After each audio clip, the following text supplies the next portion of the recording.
Hey guys, so I got a question from somebody that said, what is the happy medium between praying for yourself and praying for other people?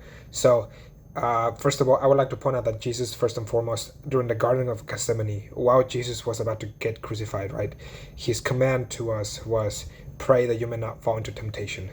That means that there's a very specific uh, requirement for us to pray for ourselves not to fall into temptation, right? For us to be saved, for us to have dominion over temptation, that Jesus is requiring. And I would like to say that first and foremost, like your first duties in your existence, in our existence, is love for God and our own salvation, right? And in love for God, there's the salvation of others, but first and foremost is in our love for God that comes first.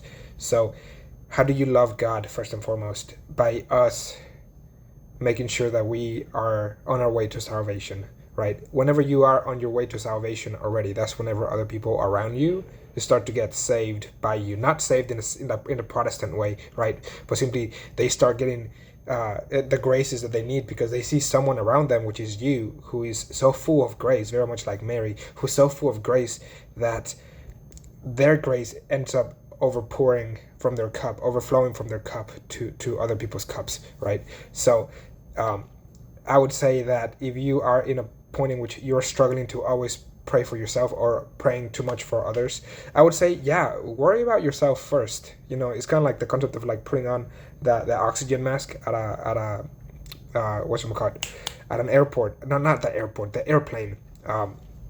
Right? And before you put on your neighbors or your kids' mask on them. So make sure that you yourself are going to heaven first. And well, Javi, how do I know that I'm already on my way to heaven? Those who are in the narrow road know that they are on the narrow road. There's no other way to explain it. We all know what mediocrity looks like. And at times, honestly, we are fooled by pride and we think that we are on the narrow road, but we're really not. So I really don't know how to explain what the narrow road looks like. Suffering. There you go. That's it. If you know that your spiritual life requires a lot of suffering and that you are ongoingly being asked to submit to something else, so to a new truth, to a new idea, if you're constantly in a position of submission towards God's will, then you know that you're in God's truth, that you're in the way, the truth, the light, that you are in Jesus, right?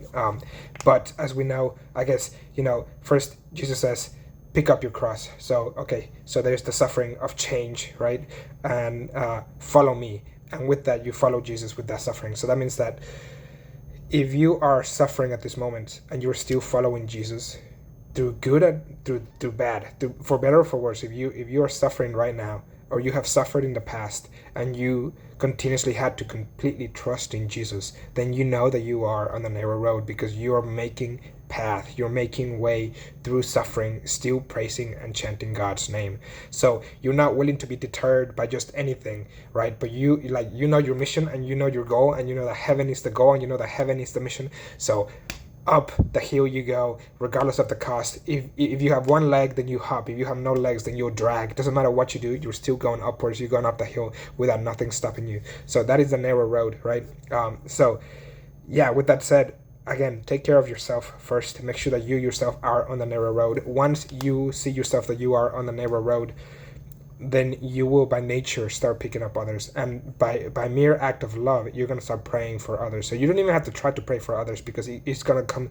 so instinctual to you to pray for others, because it is love. It is the highest form of love to pray for others. Anyways, I just realized that my shirt is not buttoned up. Sorry. Have a good one. Bye.